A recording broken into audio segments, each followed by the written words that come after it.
حضرت عبداللہ ابن عباس رضی اللہ تعالی عنہ نے اپنے ایک شاگرد حضرت عطا سے فرمایا،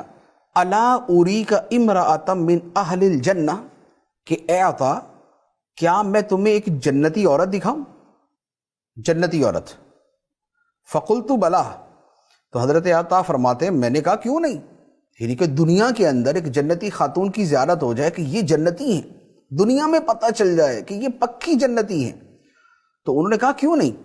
تو حضرت عبداللہ بن عباس نے فرمایا کہ یہ جو سیاہ رنگ کی عورت ہے، یہ جو سیاہ رنگ کی عورت ہیں یہ جنتی ہے۔ پھر ان کا واقعہ سنایا کہ یہ خاتون نبی پاک صلی اللہ علیہ وآلہ وسلم کی بارگاہ میں آئیں اور آ کے عرض کی، انی اسرع، مجھے مرگی کا دورہ پڑتا ہے، اور جب مجھے دورہ پڑتا ہے تو میرے بدن کا کپڑا ہٹ جاتا ہے، فدع اللہ تعالی لی، تو آپ اللہ تعالیٰ سے میرے لیے دعا کر دیں کہ مجھے یہ مرگی کا دورہ پڑتا ہے، میرے ساتھ یہ مسئلہ ہے، تو اللہ تعالیٰ مجھے شفا عطا فرما دے۔ نبی پاک صلی اللہ تعالیٰ علیہ وسلم نے فرمایا، ان شئتی صبرتی ولک الجنہ، فرمایا کہ اگر تو چاہے تو صبر کرے اور تجھے جنت ملے گی، اگر تو چاہے تو صبر کرے تجھے جنت ملے گی، اور اگر تو چاہے تو میں اللہ تعالیٰ سے دعا کر دیتا ہوں کہ خدا تجھے عافیت عطا کر دے۔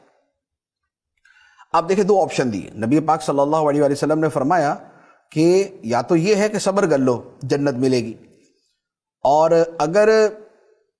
شفا ہی چاہیے تو پھر میں دعا کر دیتا ہوں۔ اس صحابیہ نے کیا عرض کی اصبرو یا رسول اللہ، میں صبر کروں گی، میں صبر کروں گی تاکہ مجھے جنت ملے،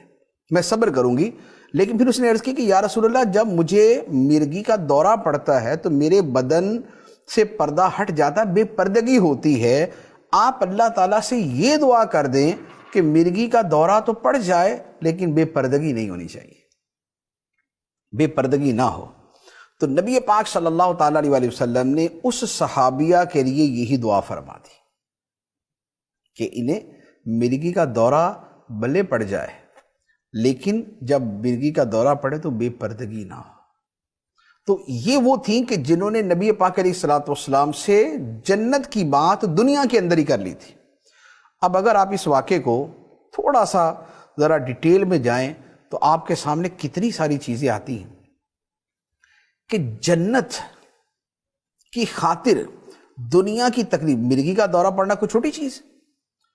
جس کو مرگی کا دورہ پڑتا ہے اس سے پوچھیں کس اذیت سے گزرتا ہے، کیونکہ یہ دورہ کہیں بھی پڑ سکتا ہے۔ ایک بندہ گھر میں ہے، باہر ہے، کہیں کام سے گیا، رشتہ دار کے گھر گیا ہوا ہے، دورہ کہیں بھی پڑ جاتا ہے، اور جب پڑتا ہے تو کیسے ہاتھ پاؤں مڑ جاتے ہیں، منہ سے جھاگ نکلتی ہے، کیفیت اور طبیعت بدل جاتی،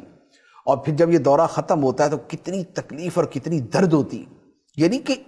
مرگی کا دورہ اتنی بڑی تکلیف ہے۔ لیکن نبی پاک صلی اللہ تعالیٰ علیہ وآلہ وسلم نے جب اس صحابیہ سے فرمایا کہ اگر اس تکلیف پہ صبر کرو گی تو جنت ملے گی، تو انہوں نے فوراً عرض کر دیا کہ یا رسول اللہ، میں صبر کروں گی تاکہ مجھے جنت ملے۔ یہ ہے صبر۔ اور اس کے ساتھ آپ پردے کے حوالے سے اس صحابیہ کی عظمت ملاحظہ فرمائیں کہ کیا عرض کرتی ہیں کہ یا رسول اللہ، مرگی کا دورہ تو پڑتا رہے لیکن بے پردگی نہ ہو۔